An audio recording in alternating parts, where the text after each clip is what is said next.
우리가 사도행전 지난주 3장까지 이렇게 나눴는데 4장 계속 이제 초대교회가 계속 세워져 가는 과정입니다.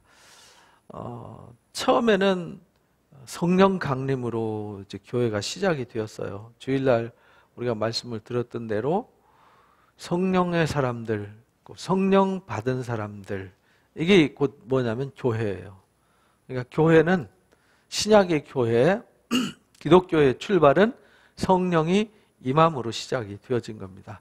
성령이 임하기 전에는 이미 예수님이 십자가 지셨고 부활하셨어요. 거기서부터 시작한 건데 그 시작한 하나님의 일이 뭔지를 제대로 눈뜨고 알게 된 거는 성령이 부어진 때부터 알게 됐어요. 그러니까 이 땅에 하나님의 일은 사람의 지혜로 알 수가 없기 때문에 능력을 부어주신 거죠. 성령을 부어주신 거죠. 그래서 볼 수 없는 것을 보게 하고 알 수 없는 것을 알게 하시고 믿을 수 없는 것을 믿게 하신 거예요. 이게 이제 교회의 시작이에요. 그러니까 교회는 말씀이 있어야 되고 성령이 없으면 교회가 아니다라는 것을 우리가 주일날에 말씀을 나눴어요. 그래서 이 첫 번째 사건은 이 성령으로 다양한 언어로 전 세계에 모여들었던 사람들한테 복음이 전해질 때 비로소 사람들이 이게 무슨 일이냐 했을 때 베드로의 설교를 듣고 가슴을 치면서 우리가 어찌하면 좋을꼬 할 때 예수님의 이름을 믿고 세례를 받아라, 죄사함을 받아라 라는 말씀으로 3,000명이 회개하고 돌아왔던 사건이 있었죠. 그리고 그들이 모여가지고 함께 가르침을 받고 떡을 떼고 그 다음에 서로 섬기고 나누면서 성전에 모이기를 힘썼더라. 그래서 주변 사람들로부터 칭송받는 삶을 살았더라. 주일에 우리 말씀을 나눴던 주제의 말씀이기도 합니다. 그랬더니 구원의 수가 날마다 더하여졌더라 라는 것을 우리가 나눴습니다. 그러니까 교회가 어떻게 시작되었고 교회가 뭐 하는 곳인지를 금방 알 수 있는 거죠. 교회는 사람들이 무슨 행사를 해서 교회가 된 것은 아니었다는 겁니다. 단순히 말씀의 가르침을 받고 서로 떡을 떼며 교제하며 모이기에 힘쓰고 기도에 힘쓰고 백성들한테 칭송받는 삶을 살았어요. 자기 것을 내놓고 나눠주면서 살아갈 때 하나님께서 사람들이 모여들게 하셨어요. 우리가 성경을 보면서 우리가 이해하기 어려운 단어들이 많이 나와요. 제일 어려운 단어가 뭐냐면요, 성경은 수동태라는 겁니다. 우리는 항상 능동태를 요구하잖아요. 내가 뭔가를 해야 돼. 우리가 뭔가를 해야 돼. 그래서 우리가 뭔가를 했어. 이걸 이제 강조하려고 하잖아요. 그런데 성경에서는 하나님이 하게 하셨다. 하나님이 되게 하셨다. 우리가 구약 성경에서 늘 그걸 배웠잖아요. 하나님의 영적인 섭리에 대해서. 하나님이 들어가게 하셨고 차지하게 하셨고 이루게 하셨고 싸워서 이기게 해주셨고 얻게 하셨고 건너게 하셨고 들어가게 하셨고 막 이렇게 수동태잖아요. 내가 한 게 아니에요. 하나님이 애굽에서 나오게 하셨어요. 홍해를 건너게 하셨어요. 홍해 건너자 해서 건넌 사람 아무도 없어요. 하나님이 건너게 하셨어요. 광야도 하나님이 지나가게 하셨어요. 요단강도 건너가게 하셨어요. 여리고성도 무너지게 하셨어요. 그러니까 성경의 이야기는 다 수동태입니다. 오늘날 우리도 내가 살아가는 것 같지만 하나님의 은혜로 살아간다라는 겁니다. 초대교회 때도 하나님이 성령이 능력이 임함으로 다락방에 숨어서 대책회의를 해야 됐고 어떻게 해야 될지를 모를 때 능력이 임할 때 그들이 문을 박차고 나가서 복음을 전할 수밖에 없게 하셨죠. 가슴에 복음의 능력을 주셔서 말하지 않을 수 없게 만드셨어요. 그래서 나가서 복음을 전했고 수많은 사람들이 돌아오게 하셨어요. 그들이 모이라고 안 했는데 모였어요. 가르침 받아야 된다고 사정 안 했는데 가르침 받고자 모여들었어요. 그리고 그들이 기도하라 하지 않았는데 기도했어요. 그들이 나누라 하지 않았는데 나눴어요. 그래서 칭송받는 삶이 되는 거예요. 교회는 강제가 아닙니다. 하나님의 나라는 침노하는 자가 빼앗는 거거든요. 침노한다는 말은 무슨 뜻이냐면 내가 노력해서 내가 문 열고 들어가서가 아니라 하나님이 복음으로 그쪽으로 들어갈 수 있게 하신 거예요. 그래서 정말 하나님을 갈망하고 찾는 자들이 하나님의 은혜로 침노 당하게 하시는 거예요. 침노 당하는 거잖아요. 수동태잖아요. 수동태. 그래서 이 복음은 내가 노력하고 의지로 되는 게 아니에요. 우리가 해야 될 일은 뭐냐? 말씀을 가르침 받아서 은혜를 받는 거예요. 은혜를 받고 이 속에 채우면 기도 안 할 수 없어요. 기도하게 하세요. 복음 안 전할 수 없어요. 전하게 하세요. 안 모일 수 없어요. 모이게 하세요. 안 가르침 받을 수 없어요. 말씀을 갈망하고 사모하게 만드셔서 가르침 받게 하세요. 억지로 모여라, 가르침 받아라, 이거 해라, 저거 해라. 그거 스트레스만 받아요. 시키는 사람도 스트레스 받고 하는 사람도 스트레스 받죠. 하나님은 강제로 억지로 하나님의 나라를 이루시지 않습니다. 노뱀을 만들고 보라 할 때 보는 자가 사는 거지 억지로 고개 돌려가지고 고개 돌려도 눈동자 안 돌리면 그만이거든요. 억지로 되는 것이 아니라 하나님의 은혜로 되는 것이죠. 그러니까 우리는 성경을 배울 때 항상 이 수동태를 잘 이해를 하셔야 돼요. 그러니까 우리 오늘 사는 것도 내가 해야 되는 것은 말씀을 가르침 받고 은혜 받는 거예요. 그러면 속에서 하나님이 하게 하세요. 그러니까 하게 하시니까 내 힘으로 하는 것이 아니라 은혜가 일하게 하는 거죠. 은혜가 기도하게 하는 거죠. 은혜가 복음을 전하게 하는 거죠. 은혜가 모이게 하는 거죠. 은혜가 나누게 하는 거죠. 그러니까 기쁨이 있는 거죠. 즐거움이 있는 거죠. 그래서 하나님의 일은 기뻐야 되고 즐거워야 되고 행복해야 돼요. 그렇지 않으면 하나님의 일이 아니에요. 초대교회 때 십자가 지면서 고통당했던 순교자들도 기쁨으로 순교한 거지 괴로워갖고 이거 내가 꼭 져야 되나? 질까 말까? 이래갖고 지지 않았어요. 그렇게 해서 했으면은 네로가 그 사자 밥이 되면서 얼굴이 천사처럼 웃는 모습을 봤을 때 기괴한 거잖아요. 그죠? 다들 공포에 질려가지고 살려달라고 아우성을 치고 무릎 꿇고 막 자기들 시키는 대로 해야 되는데 그 상황 속에서 찬송 부른다는 게 말이 돼요? 근데 그거는 그 사람들이 힘으로 한 게 아니에요. 이들이 다락방에 있다가 잡히면 순교당할 수도 있잖아요. 근데 문을 박차고 그 수많은 무리 앞에 나서서 복음을 전할 수 있었던 것, 그런 거죠. 그래서 4장의 그 이야기가 그 얘기예요. 성전으로 3장에 입구 들어가고 나가다가 40세쯤 된 40년 동안 그러니까 나면서부터 걸어본 적이 없는 이 사람이 구걸하기 위해서 성전 미문에 있는 거잖아요. 그때 베드로와 이제 요한이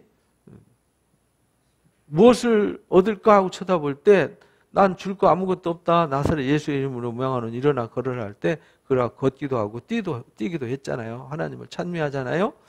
이 사건 때문에 사람들이 솔로몬 행각에 모여들었을 때 베드로가 설교를 해요. 두 번째 설교였잖아요. 그래서 사람들이 회개하고 돌아오는 이야기. 그것이 3장 이야기였어요. 그래서 4장에도 사도들이 백성에게 말할 때 제사장들과 성전 맡은 자와 사두개인들이 이르러 이렇게 말하죠. 이렇게 3장에 막 이 40년 동안 안전뱅이 삶을 살다가 한 번도 걸어본 적이 없는 사람이 걷고 뛰는 모습 때문에 사람들이 모여들어서 복음을 듣고 있을 때 안 그래도 지금 이 제사장들과 사두개인들이 지금 예수 십자가에 못 박고 부활했다는 소식 때문에 긴장해갖고 있는데 다시 또 이들이 제자들이 일어나가지고 수많은 무리들이 몰려서 말씀을 듣는 거 보고 여기 제사장들과 성전 맡은 자와 사두개인들이 예수 안에서 죽은 자의 부활이 있다고 백성을 가르치고 전함을 뭐 했어요? 싫어했다 그랬어요. 예수 안에 죽은 자의 부활이 있다. 예수님이 죽었다가 3일 만에 다시 살아나신 부활의 소식을 너희들이 십자가에 못 박아 죽인 그 예수를 하나님이 사망에 놔두실 수 없어서 거기서 하나님이 사망에서 일으키셨다. 다시 살아나셨다. 이걸 이제 시편의 말씀 가지고 논증을 했잖아요. 그래서 그 말씀을 전할 때 백성을 가르치고 전했더니 싫어해서 그들을 붙잡았더라.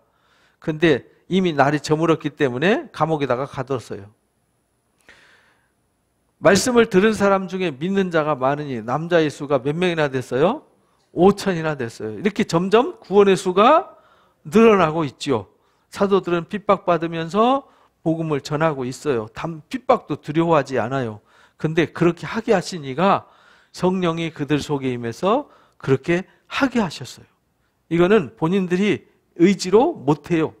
두려워서 무서워서 못해요. 그러나 하나님이 하게 하셨어요. 이튿날 관리들과 장로들과 서기관들이 예루살렘에 모여가지고 이 사람들을 재판장에 불러 모읍니다. 대제사장 안나스와 가야바와 요한과 알렉산더와 및 대제사장의 문중, 그 대제사장 문중들이에요. 여기 당시에 가야바가 이제 대제사장이었고 안나스가 그 전에 제사장이었죠. 장인이에요, 장인. 제사장은 제사장끼리 결혼을 했잖아요.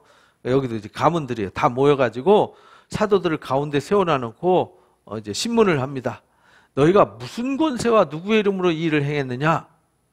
아니 지금 중요한 거는 태어나면서부터 걷지 못한 이 사람이 일어난 거는 칭찬받을 일이잖아요. 놀라운 일이잖아요. 왜냐하면 40세 될 때까지 이 성전 문 앞에서 구걸을 했으니까, 어린 시절부터 했으니까 하루 이틀도 아니고 얼마나 많은 사람들이 알고 있냐고요. 성전 방문할 때마다 늘 보던 사람이잖아요. 작년에도 봤고 올해도 봤고 내년에도 봤고 이제 계속 보는 거죠. 근데 이 사람이 분명히 10년 전에도 20년 전에도 걷지 못하던 사람인데 이 사람이 걷고 뛰니까 얼마나 신기합니까? 그러면은 이걸 칭찬하고 격려해 줘야죠. 그러면서 정말 이건 하나님이 하신 일이다라고 찬송을 해야 되는데 따졌어요. 누구 권세로, 무슨 권세로 누구의 이름으로 했냐? 이에 베드로가 성령이 뭐해서요? 충만해서. 그러니까 성령이 충만하면 예수님이 제자들 파송하면서 마태복음 10장에 그러잖아요. 너희가 가서 무슨 말 할지 걱정하지 마. 말하는 이는 너희가 아니라 너희 속에 있는 성령이니라 라고 마태복음 10장 20절에 이렇게 말씀을 하셨어요. 그러니까 여기서도 성령이 충만할 때 이게 베드로가 말하는 게 아니에요. 베드로 속에 성령이 들어가서 베드로로 하여금 말하게 하시는 거죠. 우리가 하는 일도 마찬가지예요. 내가 억지로 막 하기 싫은 거 끌어내서 하면 성령이 하시는 게 아니라 내가 하는 거예요. 그 속에 능력이 나타나지 않아요. 그래서 성령이 충만하니까 이르되 백성의 관리들과 장로들아 만일 병자에 행한 착한 일에 대하여 이렇게 말해요. 이 병자에게 한 일이 착한 일이잖아요. 이 병에 갇혀가지고 정말 사망의 종로로 타는 이 죄의 종로로 타는 이 사람을 거기서 해방시킨 거니까 이보다 착한 일이 어디 있습니까? 이 사람이 어떻게 구원을 받았느냐라고 질문한다면 너희와 모든 이스라엘 사람들은 제발 좀 알아라. 너희가 십자가에 못 박고 하나님이 죽은 자 가운데서 살리신 나사렛 예수 그리스도의 이름으로 이 사람이 건강하게 되어 너희 앞에 섰느니라. 십자가에 못 박히고 죽은 자 가운데서 살아나신 예수, 이게 복음이에요. 십자가의 복음이죠. 십자가에 못 박혀서 죽으셨어요. 이게 우리의 죄값을 해결해 준 거잖아요. 그리고 3일 만에 다시 살아나셨어요. 이게 우리의 새 생명과 소망이 되는 거잖아요. 그래서 예수 믿으면 예수님과 함께 죽고 예수님과 함께 다시 살아나는 게 이게 복음이란 말이죠. 그래서 우리가 복음을 이건 담대히 전해야죠. 왜냐하면 모든 사람들이 늙어가고 병 들어가잖아요. 사람이 큰 소리 치는 거 몇 년 안 돼요. 30대, 40대, 50대 공부 좀 하고 똑똑하면 큰 소리 치고 잘난 체 하죠. 이제 50, 60 넘어가 보세요. 이제 이빨 빠지고 막 등골 빠지고 이제 하나 둘씩 건강으로부터 이별하고 사람들과 이별하고 하나씩 내려놔야 될 때 되면요 인생의 허무함을 느끼죠. 허무함을 느끼면요 큰 소리 못 쳐요. 도대체 그때서 인생이 뭘까? 그때 생각하는 거죠. 그때 교만 다 내려놓고요. 그러니까 우리는 복음을 전해야 됩니다. 요즘 특히 고령화 시대에 은퇴하고 방황하는 분들 많아요. 인생이 뭘까? 왜 이러고 살아야 되나? 이런 사람들한테 선포를 해야 돼요. 우리가 이 땅 사는 게 전부가 아니다. 그리고 우리가 이 땅에 사는 건 축복이다. 죽어가고 병들어가고 소망이 없어지고 허무에 굴복하고 영원히 사망하고 없어지고 이런 게 아니다. 우리나라 처음에 기독교가 들어와가지고 유명했던 처음에 목사님 됐던 분들 중에 이기풍 목사님, 김익두 목사님 이런 분들이 그랬거든요. 특히 김익두 목사님 평양에서 공산당들한테 순교당하셨는데 그분이 복음을 찾은 게 인생이 뭐냐라는 허무 속에서 찾거든요. 허무. 도대체 인생이 뭐야? 이기풍 목사님도 그들이 굉장히 똑똑한 사람들이었거든요. 결국은요. 인생이 뭐지? 왜 이렇게 허무에 굴복해야 되는 거지? 왜 뭐야? 이거. 결국 어거스틴 같은 사람도 그 더듬고 헤매다가 결국은요. 뭐 이런 종교도 믿고 저런 종교도 해보고 막 타락도 해보고 방탕도 해보고 막 세상 즐겁게 사는 거 먹고 놀고 즐기는 것이 전부인 줄 알고 해보니 그것도 아니고 저것도 아니고 결국은 예수님을 만나서 아 그래 인생이 이거야 라고 답을 찾잖아요. 그러니까요. 인생의 답은 어디에 있냐면은 복음에 있어요. 그 사람들한테 그 사람 믿고 안 믿고는요. 그거 우리가 책임질 거 아니거든요. 그러니까 담대하게 전해야 돼요. 아주 원색적인 복음을 전해야 돼요.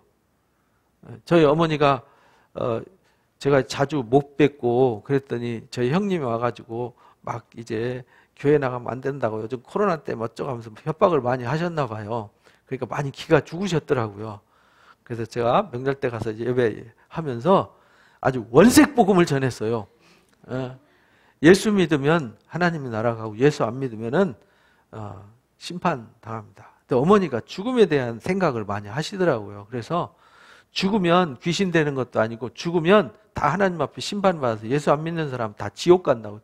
거기 지옥 가면 다시는 못 온다. 다시 거기서 구원하거나 누가 와서 예수 믿고 천국 가라고 안 한다. 거기는 영원히 심판받아서 영원히 불못 속에서 영원히 끝나는 거다. 그래서 하나님이 우리를 불쌍히 여겨서 예수님을 보내서 우리를 거기서 그렇게 되지 않도록 구원하려고 십자가 지신 거 아니냐.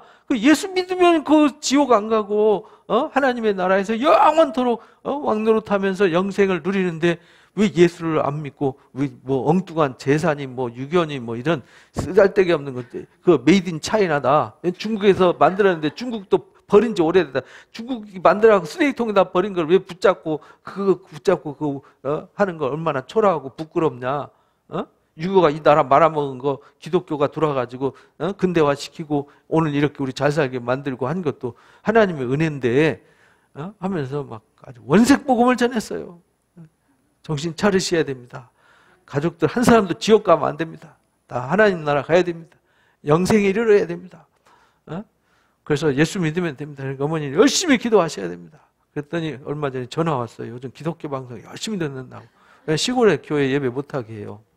노인들은 코로나 걸리면 위험해지니까 교회도 못 가고 그러니까 답답하시니까 뭐 그래서 이제 제가 매일 가서 예배할 수도 없고 그래서 기독교 방송 들으라고 그랬더니 요즘 열심히 잘 듣고 있다고 전화 왔더라고요. 원색 복음을 전하셔야 돼요. 왜냐하면 인간은 제일 두려운 게 죽음이거든요. 죽으면 끝인 줄 알아요. 아니에요. 죽으면 귀신 되는 줄 알아요. 아니에요. 죽으면 하나님의 심판대 앞에 서서 복음이 없는 사람은 영원히 지옥불에 들어가게 되는 겁니다. 다시 구원이 없어요. 그거는요. 세상 사람들은 말할 자격이 없어요. 아무도 죽어본 사람이 없잖아요. 공자도 죽고 죽음에 대한 답을 못했어요. 죽음에 대해 물으니까 야 사는 것도 내가 모르는데 죽음을 어떻게 하냐고 그랬거든요. 석가모니도 죽고 끝나버렸잖아요. 예수님은 죽고 다시 살아나셔서 우리 소망이 되셨잖아요. 그래서 사람은 죽는 게 끝이 아니다. 부활의 삶이 있다. 어떻게 하면 부활이 이르느냐? 예수님이 이 땅에 오셔서 우리 죄값을 십자가에서 지불했으니까 예수 믿으면 사망의 생명을 옮겨낸다. 그런데 이 사실을 알게 하고 믿게 하는 게 성령 받은 사람들이다 이 말이에요. 성령으로 하지 않고는 이 사실을 알 수도 없고 믿을 수 없다라는 겁니다. 그래서 이것을 담대하게 전했어요. 예수님이 너희들이 십자가에 못 박아 죽인 그 예수, 3일 만에 살아나서 부활하신 그 예수 그리스도의 이름이 이 사람을 이렇게 건강하게 한 거다. 이 예수는 너희 건축자들이 버린 돌이지만 집 모퉁이에 뭐가 되었어요? 모퉁이 돌이 되었느니라. 이렇게 가르쳐 주셨어요. 그러면서 12절에 유명한 말씀이 있죠. 다른 이로서는 구원받을 수 없어요. 천하의 사람 중에 구원받을 만한 다른 이름을 우리에게 주신 일이 없습니다. 예수 그리스도의 이름으로만 구원받을 수 있어요. 그래서 존귀하신 예수 그리스도의 이름을 우리가 담대하게 전해야 돼요. 그래서 성령이 하시는 일은 죄에 대해서, 의에 대해서, 심판에 대해서잖아요. 그러니까 성령을 통해서 너는 죄인이야, 죄를 깨닫게 하는 거죠. 율법을 통해서 죄를 깨닫게 하는 거예요. 그리고 우리가 예수 믿으면 뭐 하게 돼요? 의롭게 돼요. 의롭게 되는 거는 우리가 예수를 믿어야 의롭게 돼요. 근데 안 믿으면 의롭게 될 수 없어요. 그럼 의롭게 되지 못하고 예수 안 믿으면 죄 아래 갇혀서 사망에 이르고 심판받는 거예요. 그래서 심판에 대해, 죄에 대해서, 의에 대해서, 심판에 대해서 가르쳐 준다고 요한복음 16장에 가르쳐 주셨잖아요. 그래서 우리가 이것을 담대하게 가르쳐 줘야 돼요. 예수님의 이름은 힘이 있어요. 이건요, 논리적으로 설명해서 믿는 게 아니라 논리적으로 내가 저 사람 설득해서 복음을 전해야겠다, 그런 거 포기하세요. 그거 되지 않아요. 그렇게 해서 된 일이 없어요. 지금까지 2000년 동안. 그냥 단순 무식하게 복음을 전하면 듣고 판단하고 또 가서 일하시는 분은 성령이 일하시는 거니까 우리가 하는 게 아니라고요. 그냥 우리는 전하기만 하면 돼요. 담대히 전하셔야 돼요. 죽는다, 심판받는다, 멸망한다, 지금 사람은 죽어가고 있는 거다, 당신은 왜 사느냐, 어떻게 사느냐, 당신은 지금 죽어가고 있고 죽음을 향해서 가고 있는 거 아니냐. 사실 60 넘어간 평균 84세면 24년 남은 거 아니에요? 24년 후에는 평균이잖아요. 평균으로 치면은 다 내일이라도 부르면 가야죠. 그럼 갔는데 거기서 황당하게, 아니 그냥 예수 장대에 매달린 구리뱀 쳐다보듯이 그냥 예수님의 이름 아멘, 예수님이 나의 주님으로 믿습니다 라고 신앙 고백 한마디면 구원받는 거를, 그거 안 해갖고 지옥 간다는 거 말이 돼요? 아니 뭔가 믿을 거 아니에요. 세상에 뭘 믿고 살잖아요. 돈 믿고 살아? 자기 백 믿고 살아? 아니면 뭐 자기 힘 믿고 살아요? 아니 그거보다 예수님 이름 믿는 게 훨씬 나은 거 아니에요? 그거 믿을 거. 제가 예전에 친구가 그러더라. 야, 내 주먹을 믿으라 그래. 야, 주먹 갖고 와봐. 돌멩이 들어가지고, 야, 내가 이거 한번 내리칠 테니까 내가 믿어도 되는데 한번 보자 이랬더니, 무슨 소리 하는 거야. 야, 돌멩이 하나 쳐서 그것도 감당 못하는 그 주먹을 내가 왜 믿냐? 그 멍청한 소리 좀 하지 말고 예수 똑바로 믿어. 막 이랬어요. 뭘 믿어? 돈? 후 불면 다 날아가는 거 아니냐? 너 갈 때 그거 갖고 가니? 못 갖고 가잖아. 근데 그걸 왜 믿어? 네 권력? 네 힘? 야, 나이 몇 살 먹어봐라. 이빨 빠지고 등골 힘 빠지면 아무것도 못해. 예? 축구에도 헛발질 하잖아. 예? 그러니까 그거 믿을 거 아니야. 그거 지나가면 다 헛것이야. 그러나 예수 그리스도는 영원해. 예수 믿기만 하면은 네가 영생을 얻고 복을 받는데 왜 안 믿으려고 그래? 그거 돈 몇 푼 얻겠다고 몸 바쳐 충성을 다하면서? 말이 안 되지 않습니까? 그러니까 우리가 담대하게 전해야 돼요. 천하에 구원받을 만한 이름이 예수님밖에 없다. 이것을 담대히 전하시기 바랍니다. 그들이 베드로와 요한이 담대하게 말함을 보고 이랬잖아요. 베드로와 요한이 어떻게 말했어요? 담대히 말해야 돼요. 우리는요, 사람 눈치 볼 거 없어요. 그건 그 사람이 판단할 일이지. 내가 그 사람 눈치 봐서 내가 그 사람한테 얻어먹을 게 있어요. 그 사람한테 나 승진 좀 시켜줘. 할 거예요. 아니면 내 인생 책임져줘 할 거예요. 아니, 나 대신 좀 해줘. 부탁할 것도 아니잖아요. 그냥 담대히 말해야 됩니다. 그리고 근데 보니까 담대히 말하면 보고 그들이 본래 학문이 없는 범인인 줄 알았다. 학문이 없다는 얘기는 랍비 학교에서 랍비 선생들한테서 율법을 전문적으로 공부한 사람이 아닌데 이 말이에요. 베드로, 요한이 그렇다고 해서 학문이 없다니까 무식쟁이냐? 아니에요.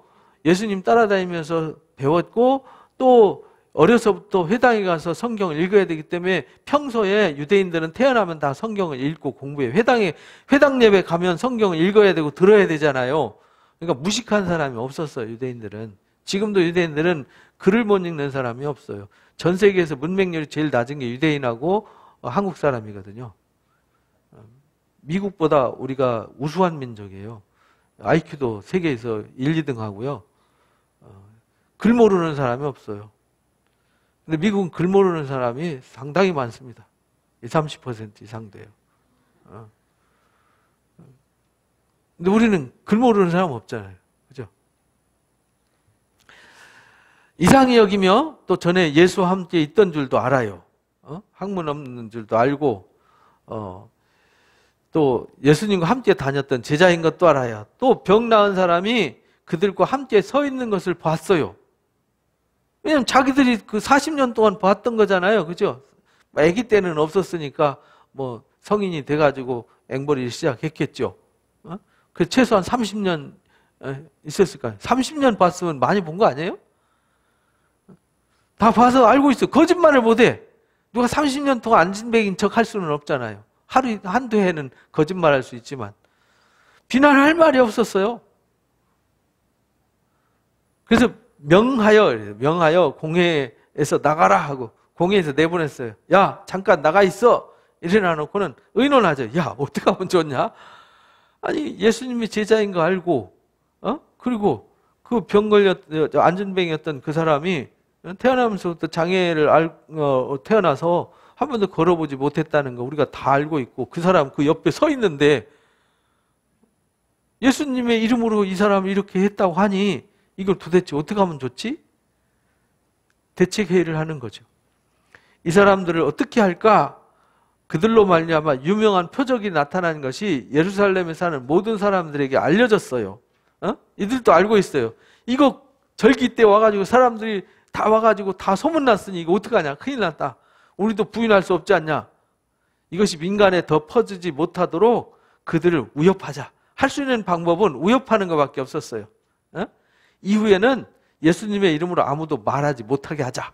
결론은 그거였어요. 그래서 부릅니다. 야, 들어와! 이래가지고 불러서 경고를 합니다. 앞으로 예수님의 이름으로 절대 말하면 안 돼. 알았지?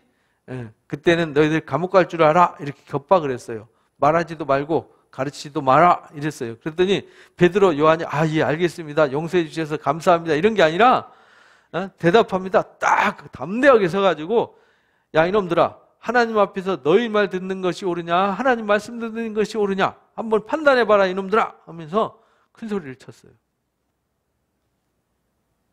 하나님 앞에서 너희 말 듣는 게 옳으니, 하나님 말씀 듣는 게 옳으니, 우리는 보고 들은 것을 말하지 않을 수 없다. 그래서 성령 받은 사람들은 성령은 보고 들은 것을 말한다 이랬잖아요. 요한복음 16장에. 그래서 이 사도들도 보고 들은 것을 말하지 않을 수 없다. 우리도 보고 들은 것을 말하는 거죠. 말 못하는 건 보고 들은 게 없다는 거죠. 우리는 보고 들어서 아니까 말해야 돼요. 담대히 말해야 됩니다. 복음을 전하지 못하는 건요, 내가 복음을 몰라서 그러는 거예요. 담대히 전하셔야 됩니다. 담대히 전하고요, 자랑스러워야 돼요. 예수 믿는 게 자랑스럽지 않습니까? 예수 안 믿는 게 부끄러운 거죠. 그렇잖아요. 어둠 가운데 사는 게 불행한 거지, 빛 가운데 사는 게 자랑스러움이고, 영광의 하나님, 만물의 주인 되시고 우주의 주인 되신 하나님, 내 아버지 되고, 그 독생하신 아들 예수께서 나의 대장 되시고 나의 형님 되신 것이 얼마나 자랑입니까? 그 내가 무엇이든지 구하면 들으시고, 영원토록 변하지 않고 배신도 안 하시고 돌아서시지도 않으시잖아요. 내가 허물과 죄가 있어도 다 해결해 주시고, 문제가 있어도 다 해결해 주시고, 어떤 고민도 다 들어주시는 주님이 계신데, 안 믿는 사람들 어디 가서 하소연할 때 있어요? 안 믿는 사람들 불행한 게 뭐냐면요, 하소연할 데가 없어요. 아파도 아프다고 말할 데가 없어요. 힘들어도 힘들다고 말할 데가 없잖아요. 우리는 매일 365일 주님 앞에 매달리고 기도한다. 야, 됐다, 시끄럽다, 제발 좀 그만 좀 해라, 이렇게 안 하시잖아요. 세상 사람들 생각해 보세요. 여러분들이 친한 사람 있다고 해서 한 달 동안 쫓아다니면서 나 힘들어, 나 죽겠어, 나 도와줘 해보세요. 야, 징글맞다, 그만 좀 하라 이러지. 나 너 친구 안 할래. 지금 징글징글 맞다. 이렇게 말할 거 아니에요? 근데 우리 주님은 올수록 더 기뻐하시잖아요. 매달릴수록 더 좋아하시잖아요. 그런 친구가 어디 있고 그런 주님이 어디 있냐고요. 그러니까 우리는 그런 주님을 자랑스러워. 누가 뭐라 그러면요. 나는 야, 너는 친구 있니? 나는 예수님이 나의 친구야. 내 고민 들어주는 분이 있니? 없지. 친구가 들어주긴 하지만 네 고민 해결해 주니? 안 해주잖아. 나는 고민해 좀 다 얘기하면은 다 들으셔. 그리고 다 이루어 주셔. 부럽지 않니? 담대하게 복음을 전하시기 바랍니다. 그래서 보고 들은 것을 말하지 아니할 수 없다. 관리들이 백성 때문에 백성들이 다 보고 있으니까요. 이러도 저러도 못해요. 어떻게 처벌할지 방법을 찾지 못하고 그래도 다시 말하지 마! 이러고는 나가! 할 수 있는 게 그거밖에 못했다는 거예요. 우리는 하나님 앞에서 너희 말 듣는 것보다 하나님 말씀 들을 거야. 그러니까 아니야 하지 말라니까. 더 이상 하지 마. 알았지? 그리고 더 이상 뭐 할 수 있는 방법이 없어서 그냥 하지 말라고 우기고는 내쫓아버렸어요. 위협하고 놓아주었으니 이는 모든 사람이 그 된 일을 보고 하나님께 영광 돌리고 있기 때문에 더 이상 어떻게 할 수 있는 방법이 없었어요. 이 표적으로 병 나은 사람이 40여 세나 되었더라 이렇게 말하죠.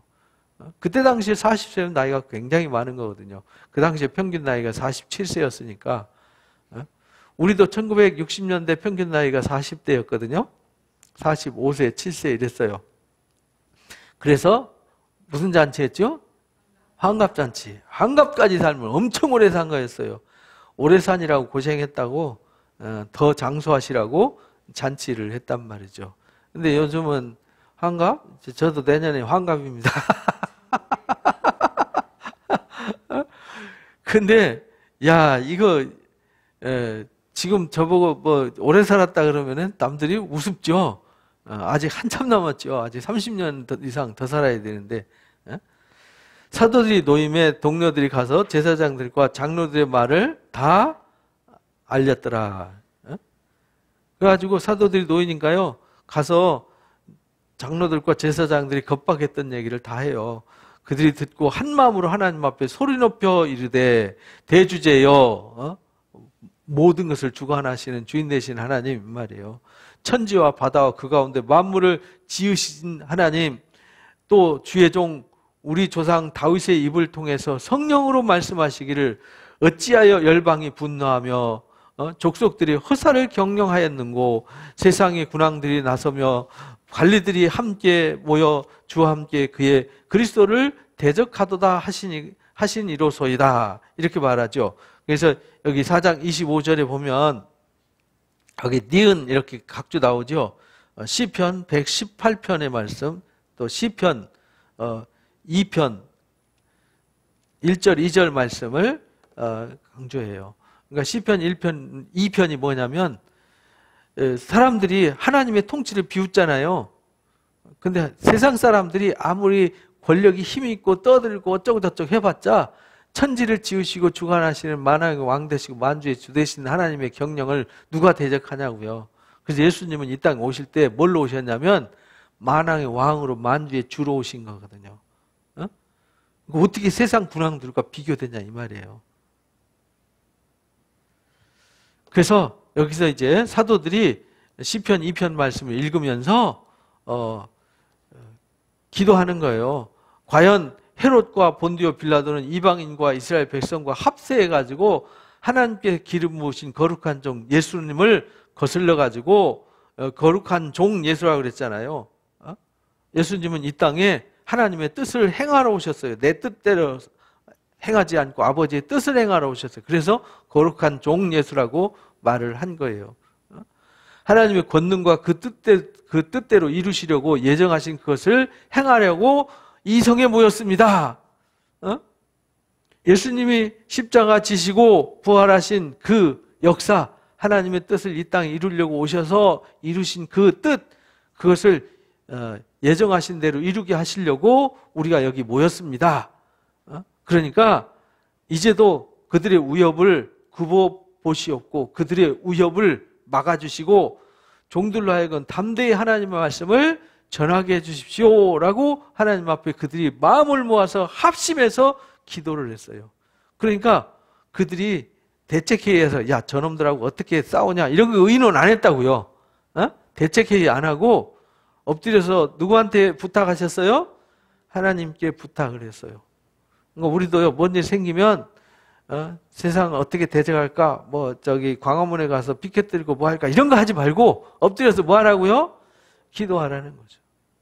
우린 기도해야지 나가서 신문에다가 기고하고 막 내가 가서 어쩌고 저쩌고 언론에다가 무슨 SNS에다가 어쩌고 저쩌고 막 투쟁해봤자 그거 쓸모없는 죄. 내가 할 게 아니라 누가 해야 돼요? 하나님이 하셔야 되는 거죠. 그래서 우리는 하나님 아버지 우리가 이런 위기에 처했습니다. 이 코로나로 인해 가지고 교회가 지금 아주 만신창이가 됐습니다. 이 아주 신뢰도가 바닥을 쳤고 이 위기에 처했는데 다 우리의 죄악 때문입니다. 우리의 부족함 때문입니다. 우리의 죄악 때문입니다. 엎드려서 회개하고 우리가 정신을 차리고 깨어나게 하시고 저들의 악한 입을 막아주시고 복음이 왜곡되거나 복음이 가로막히지 않도록 도와주세요라고 엎드려 기도해야 되는 거죠. 기도해야 되는 거지 가서 대통령 나와라, 총리 나와라, 누구 나와라, 이래갖고 될 게 아니라는 거죠. 예? 그러니까 우리가 이 성경을 통해서 이런 걸 배워야 되는 거예요. 사도들이 가서 대책회의에서 어떻게 사두개인들을 골탕 먹일까? 어떻게 하면 바리새인들을 골탕 먹일까? 어떻게 하면 저들하고 싸워가지고 저들을 무너뜨리고 우리가 이 예루살렘을 지배를 해가지고 복음을 막 전할까? 이렇게 하지 않았다고요. 기도하면서 하나님 예정한 뜻을 이루기 위해서 우리가 이렇게 부르심을 받았고 모여서 복음을 전하는데 지금 이렇게 가로막혔습니다. 그러니까 하나님 저들을 굽어 살펴보시고 종들로 하여금 담대히 하나님 말씀을 핍박 가운데서도 환난 가운데서도 굴하지 않고 전할 수 있게 해주십시오 하고 기도했어요. 그리고 손을 내밀어 병을 낫게 해주시고 표적과 기사가 거룩한 종 예수의 이름으로 이루어지게 하옵소서. 왜 이렇게 기도했냐면 마태복음 10장에 보면 제자들을 파송하면서 12제자를 부르사 더러운 귀신을 쫓아내며 모든 병든 것, 모든 약한 것을 고치는 뭘 줬어요? 권능을 주시고 12제자를 파송했단 말이에요. 그래서 이제 사도행전에도 기도할 때 그렇게 기도한 것입니다. 그렇게 기도했더니 빌기를 다하며 하나님의 뜻 우리를 통해서 예정한 대로 이루어 주십시오. 그러려면은 저들의 위협과 핍박을 막아주셔야 됩니다. 그리고 우리가 담대히 말씀을 전해야 됩니다. 그리고 우리가 나가서 손을 내밀어 병을 40세 된 이 환자 살려내듯이 손을 내밀어 병을 낫게 하시고 표적과 기사로 거룩한 종 예수님의 이름으로 표적과 기사가 이루어지게 해주십시오. 이렇게. 예전에는요, 그 길선주 목사님이나 이기풍 목사님이나 이런 그 초대 우리 초기 교회에 복음이 전해질 때 그때는요 병원이 많지 않았어요. 약도 없었어요. 그때는 믿음으로 하나님 앞에 매달려서 기도하는 것 외에는 아무런 방법이 없었어요. 그래서 질병 걸리면 매달려 기도해서 그때 신유의 은사가 굉장히 놀랍도록 역사해서 수많은 사람들이 질병이 치유되는 기적이 있었어요. 근데 요즘은 그런 거 별로 없죠. 요즘은 왜 그러냐? 병원이 너무 많아요. 아프면 얼른 가서 병원 갔다 오면 되지. 그 병원을 기도하겠다고 한 달 동안 기도하는 동안 그 에너지 다 소진돼요. 가서 그냥 약 타다가 먹으면 자고 있나면 괜찮은 거예요. 저도 비염 때문에 막 콧물 쏟아져가지고 막 그러잖아요. 근데 저녁에 잘 때 약 먹고 아침에 일어나면 멀쩡해요. 언제 그랬지? 그거 밤새 와서 철학 기도하면 더 심해져요. 괜히 그 쓸데없이 고생할 필요 없잖아요. 그러니까 요즘은 그런 거 기도하는 시대가 아니라 이제는 진리로 하나님의 뜻이 무엇인가 분별하는 게 중요한 거지. 사실은 질병 걸려서 기도했는데 또 병 걸리잖아요. 그래서 또 죽잖아요. 그게 목적이 아니라는 거예요. 신유의 은사는 그 위기를 지키고 그걸 통해서 사람들이 모여들고, 그래서 이 40세 된 사람이 걷고 뛰는 바람에 수많은 사람들이 뭐 했어요? 그 사람 아니었으면 그 베드로 설교 듣겠다고 모이겠어요? 안 모이지? 제사장들 앞에서 이 막 복음을 전했잖아요. 그죠? 그 일 아니면 그 앞에 가지도 못하죠. 오라고지도 안 하고.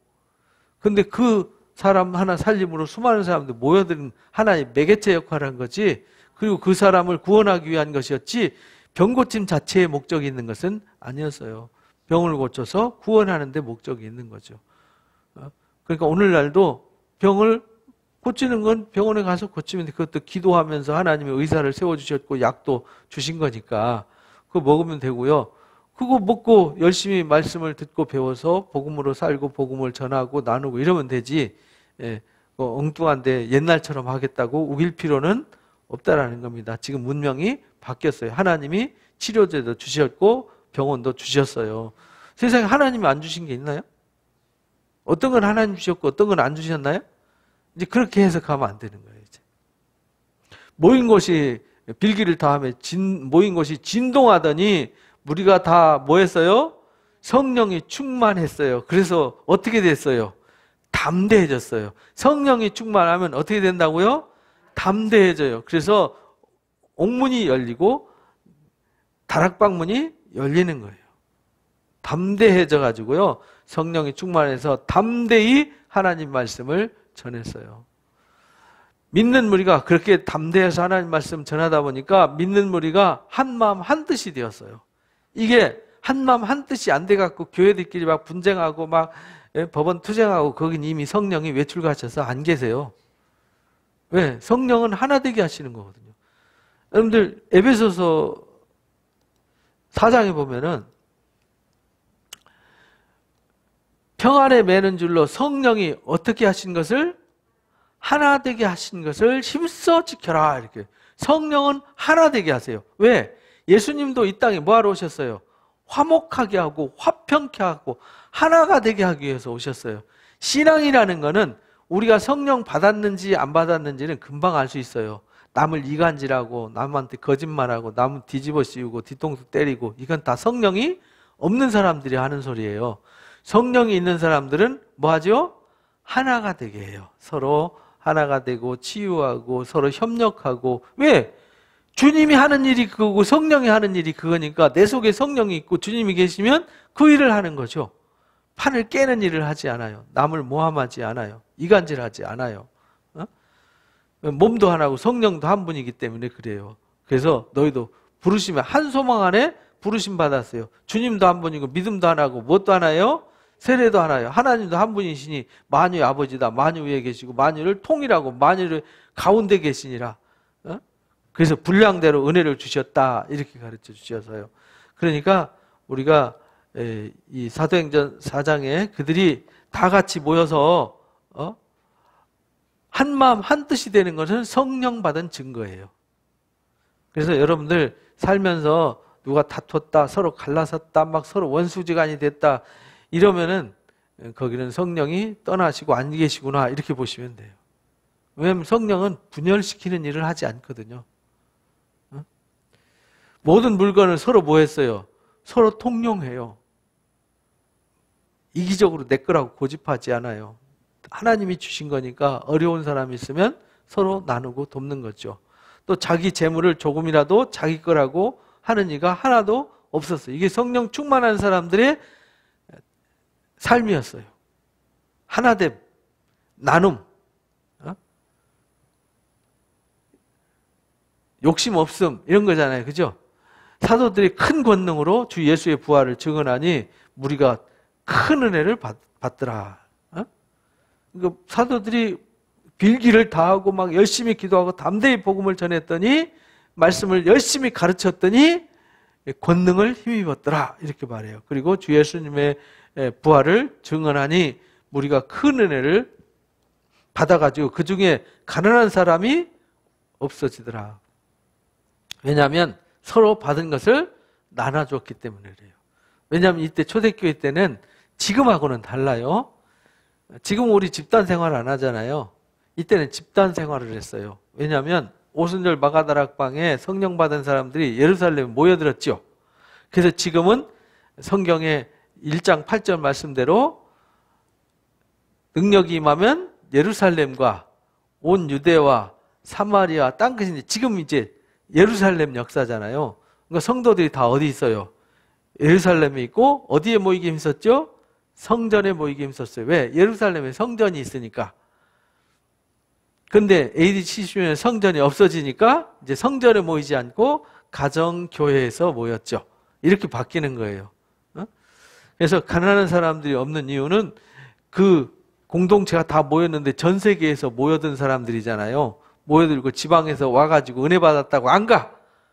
안 가고 거기 모여들었어. 만약에 은혜 받았다고 여기 사람들이, 우리 성도들이 다 여기 동네에 와서 살진 않잖아요. 옛날엔 그랬어요. 농경사회이기 때문에 뭐 산다는 게, 이사한다는 게 어려운 게 아니었어요. 옛날에는. 요즘은 이사하는 게 큰 일이잖아요. 그죠? 집도 비싸고 땅도 비싸고. 그래서 이렇게 모여 살기 때문에 누구는 가난할 수 있었어요. 왜냐하면 가까운 멀리서 왔는데, 먼 나라에서 왔는데 식량이 떨어지고 가져온 재산이 떨어지잖아요. 그러면 가까운 사람들이 땅을 팔고 집을 팔고 모여들었어요. 그런 사람들이 서로 나눠서 섬겼기 때문에 가난한 사람이 없었더라. 그래서 신명기 15장에 우리 면전에 관해서 말씀 배울 때 배웠던 말씀이잖아요. 사도들의 발 앞에 두매 사도들이 그것을 필요를 따라서 나눠 주었더라. 그래서 사도들이 이때는 구제 사역도 함께 하고 가르치는 일도 하고 기도하는 일도 하고 모든 걸 다 했어요. 개척식이니까. 근데 나중에 점점 덩치가 커지니까 6장에서 누굴 세우죠? 7 집사를 세워서 이 일을 나눠주고 섬기고 하는 일을 집사들이 하게 되는 거예요. 그래서 교회 안에도 조직이 생기는 거죠. 목사는 가르치는 일에 점령하고 기도에 점령하고 교회 살림은 이제 7 집사들이 하듯이 교회 안에 살림꾼들이 있어서 살림을 하게 되는 것이죠. 필요를 따라 나눠줍니다. 구브로에서 난 레위 족속 사람이 있는데요. 그 이름은 요셉이라고도 하고 사도들이 그 사람을 이끌어서 바나바라고 그러더라. 바나바. 나중에 바나바 이제 사도 바울과 선교여행 떠났던 이 사람이 구브로 섬에서 왔어요. 구브로 섬에서 와서 이 마가도 여기 구브로 섬에서 살던 사람이에요. 마가하고 가족이 있어요. 조카죠, 조카.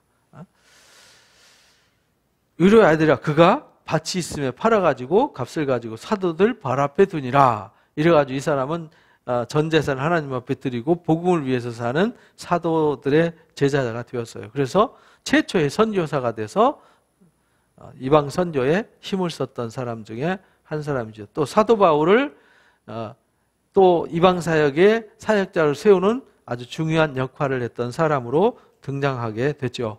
이렇게 해서 예루살렘의 교회가 막 번성해가지고 핍박 가운데서도 담대하게 성령이 충만해서 핍박에도 위협에도 굴하지 않고 예수님이 우리의 구주임을, 예수님의 이름을 믿음으로 예수님이 죽었다 살아나신 것처럼 우리가 구원받고 부활에 이르게 된다는 이 부활의 복음, 십자가의 복음을 담대하게 전했더라. 그래서 핍박통에서도 너희 말 듣는 것보다 하나님 말씀 듣는 것이 옳으니라 하고 그들이 모여서 열심히 기도했더니 성령 충만해서 담대해가지고 하나님 말씀을 더 힘있게 가르치고 전했더라. 그랬더니 온 백성이 다 성령 충만해서 삶이 달랐더라. 성령 충만한 사람들은 사는 게 다르더라. 이렇게 가르쳐 주신 거예요. 오늘날 집단 생활을 하지 않으니까 이렇게는 안 하지만 우리가 성령 충만한 사람은 서로를 돌아보면서 서로 아픔이 있으면 내가 아픈 것처럼, 누가 어려운 일이 있으면 내가 어려운 것처럼 돌아봐주고 하는 이런 믿음으로 세워져서 주님 나라 임하기까지, 또 주님이 다시 오기까지 우리가 서로 어깨동무하고 함께 손잡고 모두가 다 승리자가 되도록 하는 일. 그러면 하나님이 그 가운데 함께 하셔서 되게 하시고 이루어 주시고 온전케 하신다. 하나님이 하신다라는 걸 가르쳐 주셨어요. 이랬더니 초대교회가 든든히 서가더라. 그래서 이제 5장에 또 놀라운 일들이 일어납니다. 이렇게 이제 사도행전에 예루살렘 교회가 이렇게 시작해서 막 핍박 가운데서 성장해가는 모습을 보여주셨어요. 그래서 오늘날 우리도 코로나로 인해서 어려움을 겪지만 먼저는 우리가 바르게 서서 우리가 성령이 충만하고 성령의 사람들이 되어서 우리 교회가 따뜻한 교회가 되고 칭송받는 교회가 되어지고 우리가 사랑받는 교회가 되어지면 우리 가족들이 주께 돌아오고 이웃이 주께 돌아오고 하나님이 우리를 통해서 놀라운 역사를 이루어 주실 줄로 믿습니다.